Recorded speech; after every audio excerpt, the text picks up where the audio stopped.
ஆண்டவர் இயேசு கிறிஸ்துவில் மிகவும் பிரியமான சகோதர சகோதரிகளே, இந்த ஆலயம் மிக அழகாக இருக்கிறது. நாம் எல்லாரும் மகிழ்ச்சி அடைகிறோம். ஆலயம் அழகாக இருந்தால் மட்டும் போதாது, அருள் பணியாளர் பேசுவது எல்லாருக்கும் கேட்க வேண்டும். இது இறை வார்த்தை முழங்கப்படுகிற இடம். அதை நாம் மறந்துவிடக்கூடாது. ஒரு கிறிஸ்தவன் என்பதற்கு என்ன அடையாளம்? முதலாக ஆண்டவரோடு பேச வேண்டும், ஆண்டவர் பேசுவதை கேட்க வேண்டும். மற்றபடி திருவிழா கொண்டாடுபவர்கள் எல்லாம், திருமுழுக்கு பெற்றவர்கள் எல்லாம் பெயரளவில்தான் கிறிஸ்தவர்கள்.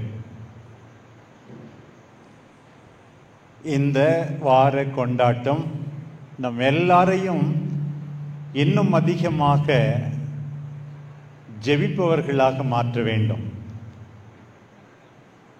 ஒவ்வொரு நாளும் ஆண்டவரோடு பேச வேண்டும். ஒவ்வொரு நாளும் ஆண்டவர் பேசுவதை கேட்க வேண்டும். இரண்டாவது அடையாளம் நான் சொல்வது எனக்கு ரொம்ப மகிழ்ச்சியாக இருந்தது. எத்தனையோ பெண் பிள்ளைகள், மற்ற பெண்கள் விவிலியத்தை எடுத்துக்கொண்டு வந்திருக்கிறார்கள். ஒவ்வொரு நாளும் ஆண்டவருடைய வார்த்தையை வாசிக்க வேண்டும். வாசிக்க முடியாதவர்கள் கேட்கவாவது செய்ய வேண்டும். அது இரண்டாவது அடையாளம். மூன்றாவது அடையாளம், ஒவ்வொரு ஞாயிற்றுக்கிழமையும் திருப்பலியில் பக்தியோடு பங்கு பெற வேண்டும். ஒரு மினிமம் குவாலிஃபிகேஷன் இதுதான் கிறிஸ்தவர் என்று சொல்வதற்கு. ஒவ்வொரு நாளும் நான் ஜெபிக்கின்றேனா? ஒவ்வொரு நாளும் ஒரு பக்கமாவது இறை வார்த்தையை வாசிக்கிறேனா? ஒவ்வொரு ஞாயிற்றுக்கிழமையும் நான் திருப்பலியில் பக்தியோடு பங்கு பெறுகிறேனா? இதை நீங்கள் புரிந்து கொண்டு கிறிஸ்தவராக தொடங்க வேண்டும். அது என்னுடைய முதல் ஆசை. பிரியமானவர்களே,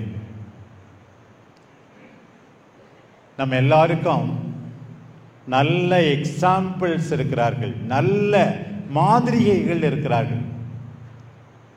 எபிரேயருக்கு எழுதப்பட்ட திருமுகம் 12ஆம் அதிகாரம் 1வது வசனம், திரண்டு வருகின்ற மேகம் போல எண்ணிக்கையில்லா சாட்சிகள் நமக்கு இருக்கிறார்களாம். பாருங்க, பிற சபையை சார்ந்தவர்கள், இந்த கத்தோலிக்கர்கள் சிலை வழிபாடு செய்கிறார்கள் என்றெல்லாம் நமக்கு எரிச்சலூட்டும் விதத்தில் கேலி பேசுவார். நாம் என்ன விளக்கம் சொல்லுகிறோம்? திரண்டு வருகின்ற மேகம் போல இவர்கள் எல்லாம் சாட்சிகள், நம்பியவர்கள், மனிதர்கள். அவர்களை பார்த்து நாங்கள் கற்றுக்கொள்கிறோம். ஒரு கிளாஸ்ல டீச்சர் போர்டில் எழுதி போடுறாங்க, என்ன மாதிரி எழுது அப்படின்னு டீச்சர் சொல்லலாம். அதை விட மற்ற பிள்ளைகளை வந்து பார்த்து, இந்த பிள்ளை பார் சரியா எழுதுது பார், அதே போல எழுது என்று சொல்லுகிறார். அதைத்தான் நாம் சொல்லுகிறோம், செய்கிறோம். புனிதர்கள் வணக்கம் இதற்காகத்தான். அவரும் மனிதர் தானே, அவர் நல்ல வாழ்வு வாழ்ந்தார் தானே, ஏன் நீ வாழக்கூடாது? அந்த காலத்தில் புனித இஞ்ஞாசியார் இயேசு சபையை தோற்றுவித்தவர் எப்படி மனம் மாறினார் என்று நமக்கு தெரியும். அவர் போரிலே அடிபட்டு மருத்துவமனையில் படுத்த படுக்கையாக இருந்தார். அப்போது 2 நூல்களை வாசித்தார். ஒன்று விவிலியம், இன்னொன்று புனிதர்களின் வரலாறு. புனிதர்களின் வரலாறை அவர் வாசிக்கும் போது அவர் தன்னையே கேட்டுக்கொண்டார். If Dominic can do this, if Francis can do this, why can't I? புனித டொமினிக் இவ்வாறு செய்ய வேண்டும் என்றால் புனித பிரான்சிஸ் இவ்வாறு செய்ய முடியும் என்றால் நான் ஏன் செய்யக்கூடாது? பிரியமானவர்களே, இன்றைக்கு நம்முடைய பாதுகாவலி புனித குழந்தை தெரசம்மாவை நினைக்கிறோம். பாருங்கள், எத்தனை ஆண்டுகள் வாழ்ந்தார்கள் என்று உங்களுக்கு தெரியும். 24 வருஷம்தான். 1873 1897 வரை 24 ஆண்டுகள் மட்டுமே வாழ்ந்த ஒரு நல்ல மனுஷி இந்த குழந்தை தெரசம்மா. எனக்கு நிறைய புனிதர்களை பிடிக்கும். அதில் மிக அதிகமாக பிடிக்கிற ஒரு புனிதர் நம்முடைய பாதுகாவலி தான். பல முறை பிரான்ஸ் நாட்டுக்கு போயிருக்கிறேன். போன போதெல்லாம் இந்த குழந்தை தெரசம்மாவுடைய கோயிலுக்கும் போயிருக்கிறேன். அவங்க பிறந்த இடம், அவர்கள் வாழ்ந்த மடம், அவர்கள் அடக்கம் செய்யப்பட்டது எல்லாவற்றையும் நான் பார்த்திருக்கிறேன். அதுவும் சில ஆண்டுகளுக்கு முன்பு குழந்தை தெரசம்மா மட்டும் இல்லை, அவங்க அப்பா அம்மாவும் புனிதரா அறிவிக்கப்பட்டார். குழந்தை தெரசம்மாவுடைய அப்பா அம்மாவும் புனிதர். இன்றைக்கு திருமணமான ஆண்களுக்கு பெண்களுக்கு எல்லாம் ஒரு பெரிய பாடம். சிஸ்டர் ஆனா, சாமியார் ஆனா, அர்ச்சிஷ்டவங்களாகணும், புனிதர் ஆகணும்னு கிடையாது. ஒரு குடும்பத்தில் மகள், அப்பா, அம்மா எல்லாரும் புனிதர். 15 வயதிலேயே ஸ்பெஷல் பர்மிஷன் பாப்பானவர்கிட்டே போய், பிஷப் முடியாதுன்னு சொல்லிட்டார், பாப்பானவரை பார்க்க கூடாதுன்னு சொல்லிட்டார். பாப்பானவரை போய் பார்த்து, எனக்கு 15 வயசு தான் ஆகுது, இருந்தாலும் நான் மடத்தில் நுழையணும், எனக்கு பர்மிஷன் கொடுங்க அப்படின்னு கேட்டு தான் அங்கே போனேன்.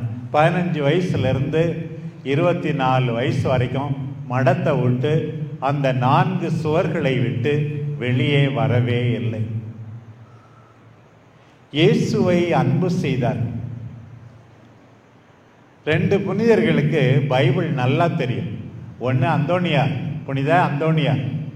பாப்பானவர் சொன்னாராம், அப்பெல்லாம் இன்னும் பிரிண்டிங் ப்ரெஸ் இல்லை, பைபிளை எரிச்சிட்டாலும் கவலை இல்லை, ஏன்னா அந்தோனியார்கிட்ட நான் கேட்டா மனப்படமாக சொல்லுவார், நான் திருப்பி எழுதிக்கலான்னு சொன்னாராம். பாரு, நம்ம குழந்தை தெரசம்மா 24 வயசுல பைபிள் ஃபுல்லாக தெரிஞ்சிருந்தது பாரு. முக்கியமாக புதிய ஏற்பாடு நல்லா தெரிஞ்சிருந்தது பாரு. புனித ஜெரோம் சொன்னார், வேதாகமத்தை அறியாதவன் கிறிஸ்துவை அறியாதவன். நான் கத்தோலிக்கரு, நான் கிறிஸ்துவரேன்னு சொல்றது. எனக்கு ஒரு ஆசை என்ன தெரியுமா? நம்முடைய தந்தை அற்புதராஜ் இருக்கிறார். இந்த காலத்தில் எல்லாரும் மிக அதிகமாக விவிலியத்தை வாசிக்க வேண்டும், தியானிக்க வேண்டும், கேட்க வேண்டும். நான் அடிக்கடி சொல்ல 3 சாப்பாடு, வீட்டில் சாப்பிட்ற இட்லி, தோசை, பிரியாணி எல்லாம் அது உடலை தான் வளர்க்கும். நமக்கு இன்னும் 2 சாப்பாடு இருக்கு கத்தோலிக்கரான நமக்கு. 2வது சாப்பாடு ஆண்டவருடைய வார்த்தை. மனிதன் உயிர் வாழ்வது அப்பத்தினால் மட்டுமன்று, கடவுளின் வாய் நின்று வருகின்ற ஒவ்வொரு வார்த்தையினாலும் உயிர் வாழ்கிறார். 2வது சாப்பாடு. 3வது சாப்பாடு புனிதமிகு நற்கருணை. 2வது சாப்பாடும் 3வது சாப்பாடும் தான் உன்னுடைய இதயத்தை வளர்க்கும். அன்பார்ந்த திருமணமான ஆண்களே, பெண்களே, உங்கள் குழந்தைகளின் உடலை மட்டும் வளர்க்காதீர்கள், மூளையை மட்டும் வளர்க்காதீர்கள், அதை தாண்டி இதயத்தை வளர்க்க பாடுபடுங்கள். ஆண்டவருடைய வார்த்தை வேண்டாம், ஆண்டவருடைய புனிதமிகு நற்கருணை வேண்டும். அப்போதுதான் இதயம் வளரும். நான் மீண்டும் மீண்டும் சொல்வது, the heart of education is the education of the heart. கல்வியின் இதயம் என்ன என்று கேட்டால் இதயத்தின் கல்விதான். டியூஷன் போயிருக்கு பிள்ளை, அங்க போயிருக்கு எக்ஸ்ட்ரா கிளாஸ், கோச்சிங் கிளாஸ் எல்லாம் பாருங்க. எல்லாம் முடிஞ்சு என்ன ஆகுது? கல்யாணம் கட்டி கொடுத்தா 3 மாசத்துல டைவர்ஸ். வாழ தெரியல. ஒருவேளை அவன் மேல தப்பா இருக்கலாம், அந்த பையனுக்கும் வாழ தெரியல.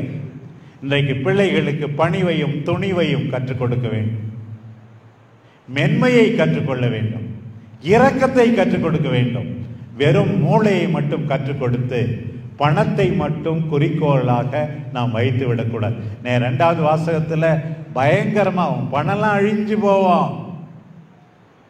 இரக்கத்தோடு இரு, நேர்மையோடு இரு, உன் வேலையாட்களுக்கு கூலி கொடு. யாக்கோபு 5ஆம் அதிகாரத்தில் தெளிவா சொல்லியிருக்கு. இந்த பணம் உனக்கு நிம்மதியை கொடுக்காது. 1000 இருந்தும் நிம்மதி இருக்காது. ஆண்டவர் வேண்டாம், அவர்தான் உண்மையான மகிழ்ச்சியை கொடுப்பார். தெரிந்து கொள்ளுங்கள் பிரியமானவர்கள். இந்த அம்மா பாருங்க எப்படியெல்லாம் வாழ்ந்தார்கள் என்று நாம் பார்க்கிறோம். இன்றைய நற்செய்தியின் அடிப்படையில், வாசகங்களின் அடிப்படையில் நாம் அவர்களுடைய வாழ்க்கையை முற்று பார்க்க முடியும். ஒன்று, சிறு சிறு காரியங்கள் வழியாக மற்றவர்களுக்கு அன்பை வெளிப்படுத்துவது, இறைவனை மகிமைப்படுத்துவது. லிட்டில் வே என்று சொல்வார். குழந்தை தெரசம்மாளின் லிட்டில் வே. காலைல எழுந்த உடனே அப்பா அம்மாவுக்கு உதவி செய்ய, காய்கறி நறுக்க, பெருக்க, வீட்டை சுத்தமாக வைத்திருக்க, ஆண்டவரே அம்மாவுக்கு நான் இப்படி உதவி செய்கிறேன் என்று சிறு பிள்ளைகள் செய்தால் ஆண்டவர் உண்மையாகவே மகிழ்ச்சி அடைவார். பாருங்கள், இதுதான் குழந்தை தெரசம்மாளுடைய வழி. சிறு சிறு காரியங்களை அக்கறையோடு அன்போடு செய்வது, புன்முறுவலோடு செய்வது, எல்லாரையும் ஏற்றுக்கொள்வது, எல்லாரையும் மதிப்பது. பாருங்க, அங்க வயசான சிஸ்டர் ஒருத்தவங்க, அவங்கள குழந்தை தெரசம்மா கையை பிடிச்சி கூட்டிகிட்டு போகணும் சாப்பாட்டு அறைக்கு, கோயிலுக்கு எல்லாம். கொஞ்சம் வேகமாக போனால் அந்த அம்மா திட்டும், என்னை கீழே தள்ளி கொன்னுடுவ போல இருக்கு அப்படின்னு. மெதுவாக கூட்டிகிட்டு போனால் அதுக்கும் திட்டும். எப்போதான் நம்ம கோயிலுக்கு போய் சேர போறோம்னு திட்டும். குழந்தை தெரசம்மா எல்லாவற்றையும் பொறுமையாக தாங்கிக் கொண்டார்கள், எல்லாரையும் ஏற்றுக்கொண்டார்கள். இன்றைக்கு முக்கியமாக பிரியமானவர்களே, நீங்கள் கற்றுக்கொள்ள வேண்டும் என்று நான் நினைப்பது என்ன தெரியுமா? இந்த நாட்களில் எல்லாரையும் ஏற்றுக்கொள்ளுங்கள். நம்மை தாண்டி நல்லவர்கள் இருக்கிறார்கள், நம் வீட்டை தாண்டி நல்லவர்கள் இருக்கிறார்கள், நம் கத்தோலிக்க திரு அவையை தாண்டி நல்லவர்கள் இருக்கிறார்கள், திருமுழுக்கு பெறாமல் நல்லவர்கள் இருக்கிறார்கள். இன்றைய முதல் வாசகத்திலே நாம் வாசிக்க கேட்டோம். அதுதான் மோசே, கடவுளே இந்த மக்களை நான் எப்படி தனியாக சுமப்பது புலம்பினார். அவர்களை திருப்திப்படுத்தவே முடியவில்லை. உடனே தான் கடவுள் அவருக்கு 70 உதவியாளர்களை கொடுக்கிறார். முதல்ல அதுல இருந்து நம்ம என்ன கத்துக்கிறோம் தெரியுமா? சில கணவர்கள் எல்லாத்தையும் நான் தான் செய்யணும், என்னை கேட்டு தான் செய்யணும் அப்படின்லாம் இருக்காது. மோசே கிட்டமிருந்து இன்னைக்கு கத்துக்கும். பணி பகிர்வு, அதிகார பகிர்வு ரொம்ப முக்கியமானதுன்னா என்ன கேளுமா, இதெல்லாம் நீ செய்யலாமா, எல்லா காரியத்திலும் தலையிடக்கூடாது. ஆங்கிலத்தில் சொல்லுவாங்க பிரின்சிபிள் ஆஃப் சப்சிடியாரிட்டி அப்படின்னு. முக்கியமான காரியம்னா என்கிட்ட கேட்கணும். சிறு குழந்தைகள் சில காரியங்களை அவர்களாகவே செய்ய முடியும். குளிக்க போறேன் அப்படின்னா போய் பர்மிஷன் கேட்கணுமா? பர்மிஷன் கேட்க வேண்டிய அவசியம் இல்லை. மிக முக்கியமான காரியத்துக்கு பெரியவர்களுடைய தலையீடு வேண்டும். நிறைய பிரஷர் ஏறது எதுக்கு தெரியுமா? எல்லாத்தையும் தூக்கி தான் தலையிலே போட்டுக்கிறதுனால தான். உங்கள் மனைவியர் சில காரியங்களை செய்ய முடியும், அதை அவர்களுக்கு தன்னுரிமையோடு விட்டு கொடுக்க வேண்டும். அதை மறந்து விடாது. தவறு செய்யும் போது குறுக்கிடலாம், அதுவரை எல்லாவற்றையும் தானே செய்ய வேண்டும் என்று இருக்கக்கூடாது. பாருங்கள், மோசே உதவியாளர்களை சேர்த்தார். அந்த நேரத்தில் கூடாரத்துக்கு வெளியே 2 பேர் இறைவாக்கு உரைத்தார்களாம். அதைத்தான் இன்றைக்கு வாசி கேட்டோம். எண்ணிக்கை 11ஆம் அதிகாரத்திலிருந்து. எல்டாட் மேடாக் என்ற 2 பேர். உடனே யோசுவா, மோசேயினுடைய நெருக்கமான சீடர், அங்க பாருங்க, வெளியே இருக்கவங்க எப்படி அதெல்லாம் செய்யலாம். சில பேர் பாருங்க, எல்லாத்தையும் நான் தான் செய்யணும், மற்றவங்களையும் செய்ய விடுங்க. பாடுவதாக இருந்தாலும், வாசகம் வாசிப்பதாக இருந்தாலும், எத்தனை பேர் செய்ய முடியுமோ எல்லாருக்கா, திறமையானவர்கள் அத்தனை பேருக்கா வாய்ப்பு கொடுக்க வேண்டும். மோசே யோசுவாவை திட்டுகிறார், உனக்கு ஏன் பொறாமை? நல்லதை நீ மட்டும் தான் செய்ய வேண்டுமா? எல்லா மக்களுக்கும் ஆவியானவர் கிடைக்கட்டும் என்று மோசே சொல்லுகிறார் பாருங்க. அதே தான் இன்றைய நற்செய்தி வாசகத்தில் நம்ம கேட்டோம். யோவான் வந்து இயேசுகிட்ட, ஆண்டவரே உம்முடைய சீடர் கிடையாது, ஆனா உன் பேரால அவன் பேய ஓட்டுறான், தடுக்க பார்த்தேன், நீங்க என்ன சொல்றீங்க? ஏன் தடுக்க பார்த்தேன்? நல்லது யார் வேணாலும் செய்யட்டுமே, தடுக்காதே. ஆண்டவர் சொல்லுகிறார் யோவானிடம். ஆண்டவர் என்ன சொன்னார்? எனக்கு எதிராக இல்லாமல் இருப்பவன் என் சார்பாகத்தான் இருக்கிறார். நம்ம என்ன சொல்லுவோம்? அதை மாத்தி, என் கூட இல்லாதவன்லாம் எனக்கு எதிராக தான் இருக்கான், என் கூட இல்லாதவன்லாம் எனக்கு எதிராக தான். யாரை பார்த்தாலும் என்னுடைய எனிமின்னு நினைச்சிக்க வேண்டிய சில பேர். ஆண்டவர் சரியான பாடம் புகட்டுகிறார் பாருங்க. எனக்கு எதிராக இல்லாத இருப்பவர் என்னோடு தான் இருக்க. நல்லது யார் வேண்டுமானாலும் செய்யட்டும். என்னுடைய வாழ்க்கையில நான் பல பேரை சந்தித்திருக்கிறேன். இந்த மொழியை சார்ந்தவங்களாம் கெட்டவங்க, சில பேர் சொல்றது அப்படி முத்திரை குத்துறது. அதை விட மோசமான பாவம் எதுவுமே கிடையாது. நான் சின்ன குழந்தையா இருக்கும்போது என்னை படிக்க வச்சவர் கேரளாவிலேருந்து வந்த ஒரு ஃபாதர் ஜோசப் ஏத்தக்குழி அப்படின்னு சொல்லி எங்கள் ஊரில் பண்ருட்டி பக்கத்தில் பங்குசாமியாராக இருந்தவர். நான் வந்து தமிழர்களை எவ்வளவோ துன்பத்துக்கு ஆளாக்கிய சிங்களர்களெல்லாம் கெட்டவர்கள் நினச்சிட்டு இருந்தேன். ஒரு கத்தோலிக்க சிங்கள குடும்பத்தை நான் பார்த்தேன் வேளாங்கண்ணி. அவங்களே வந்து காசு போட்டு டிக்கெட் போட்டு என்னை அவங்க வீட்டுக்கு கூப்பிட்டு போனாங்க பாருங்க. எவ்வளவு பாசமாக அவர்கள் கவனித்து கொண்டாங்க. சின்ன பிள்ளையில நான் பேசியிருக்கேன், சைனாவுக்கும் இந்தியாவுக்கும் சண்டை நடந்தது அப்போ 1970களில். அப்போ வந்து இலக்கிய மன்றம், பட்டிமன்றம், குருதி வெறி பிடித்த கொடூர செஞ்சீனா இன்று கோடிக்கணக்கான மக்களை கொன்று குவித்து வரும் பாகிஸ்தானுக்கு பக்கபலம் இப்படிலாம் வந்து நான் பேசின சின்ன பிள்ளையா இருக்கும்போது. இப்போ பார்க்குறேன், சிங்கப்பூருக்கு போவேன் அடிக்கடி. என்னுடைய அண்ணன் குடும்பம் அங்கே இருப்பதால் எல்லாம் இந்த சைனீஸ் தான் அங்கே சிங்கப்பூரியன்ஸ் நிறைய பேர் இருக்காங்க. அப்படி உயிரை கொடுத்து கவனித்துக் கொள்வார்கள் பாருங்க. நான் ஒரு முறை பாரிஸ் நகரத்தில் பிரான்ஸில் வழி தெரியாமல் தவித்தேன். ஒரு கத்தோலிக்கருக்கு ஃபோன் பண்ணினேன், அவர் வரவில்லை. ஒரு முஸ்லீம் தான் வந்து என்னை அழைத்து சென்றார். 40 கிலோமீட்டர் வந்து. சில பேர் வந்து மொழியின் பெயரால, ஜாதியின் பெயரால, நாட்டின் பெயரால அவங்கெல்லாம் கெட்டவங்க என்று சொல்வதே எனக்கு பிடிப்பதில்லை. இது இயேசுனுடைய மனப்பாங்கு கிடையாது. இந்த மொழி தான் வேணும், இவன் தான் வேணும். நம்ம எல்லாரும் மனுஷர்ப்பா, அதுதானே அடிப்படை தன்மை. உன்னுடைய உரிமையை யாரும் எடுத்துக்கொள்ள முடியாது. ஆண்டவரை மட்டும் தேடு. எல்லா மொழியிலும் எல்லா இனத்திலும் நல்லவர்கள் இருக்கிறார்கள், கெட்டவர்கள் இருக்கிறார்கள். மோட்சத்துக்கு போன முதல் ஆள் யாரு? ஆண்டவர் பக்கத்தில் ஒரு திருடன் ஒருத்தவனை அரைஞ்சிருந்தாங்களே சிலுவையில், அவன் தான் பாருங்க. உடனே நாங்களாம் வாழ்நாள்லாம் இயேசு கூட இருந்தோம், நாங்கள் போகிறதுக்கு முன்னாடி இவன் என்ன போகிறது அப்படின்னு நம்ம சொல்ல முடியுமா? சொல்ல முடியாது பாரு. முதலா நற்செய்தி அறிவித்தது யாரு? பைபிள் படிக்கிறீங்களே, முதலா நற்செய்தி அறிவித்தது யாரு? யோவான் நற்செய்தி 4ஆம் அதிகாரம்.